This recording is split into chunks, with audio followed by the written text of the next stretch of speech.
Imagine the second most powerful man in Egypt looking down at a group of starving Canaanite shepherds.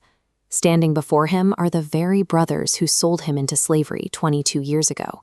He holds absolute authority over their lives. With a single word, he could execute them for their betrayal and settle a 2-decade-old score. Instead, he offers a response that completely reframes their history. He tells them, "You intended to harm me, but God intended it for good." How does a human being reach this level of forgiveness? How do you stare down your abusers and see divine purpose instead of demanding personal vengeance? Understanding Joseph's perspective requires viewing his 20-year ordeal as a purposeful design rather than a sequence of random tragedies. We start with a 17-year-old Joseph.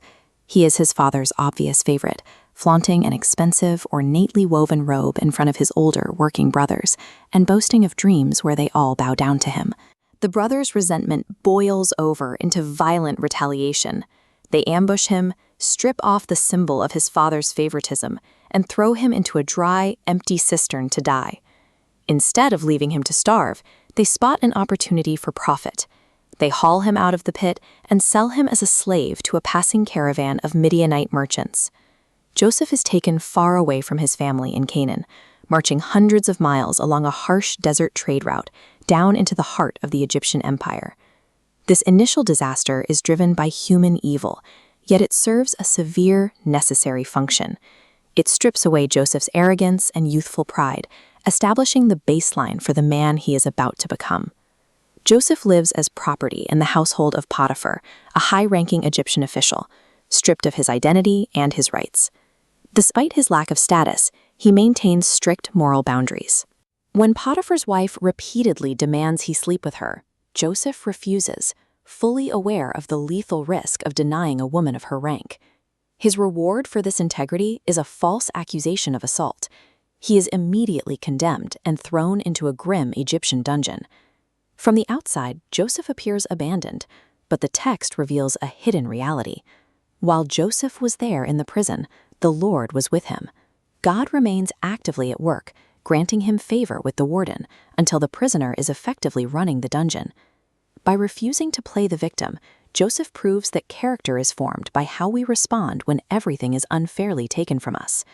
Joseph's ability to interpret dreams provides a way out. After correctly deciphering the visions of Pharaoh's cupbearer and baker, he is pulled from the dungeon to translate a terrifying omen for Pharaoh himself. Pharaoh's dream foretells an impending economic crisis. Egypt will experience 7 years of massive agricultural yield, followed immediately by a devastating famine where food production plunges to zero. Recognizing the young man's insight, Pharaoh promotes Joseph on the spot. The forgotten prisoner is elevated to second in command over the entire empire. This elevation places Joseph in a position to stockpile grain and manage the survival of millions during the coming global disaster. When the famine strikes, Joseph's brothers travel to Egypt and bow before the governor, unaware they are asking for mercy from the brother they betrayed. Joseph hides his identity and tests their character, ensuring that their hearts have changed before he reveals the truth. Joseph finally reaches his breaking point. Weeping loudly in front of his attendants, he drops his royal facade and reveals his identity to his brothers. Expecting a death sentence, they hear a declaration that reframes 2 decades of suffering.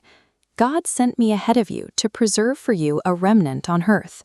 He acknowledges that their betrayal was real, yet he recognizes a sovereign purpose weaving those dark threads into a tapestry of salvation. He tells them, "So then it was not you who sent me here, but God." Seeing a higher authority directing his path removes the need for personal vengeance. Joseph demonstrates that true integrity is measured in the dark, unseen, forgotten, and unfairly punished, proving internal character carries more weight than external circumstances.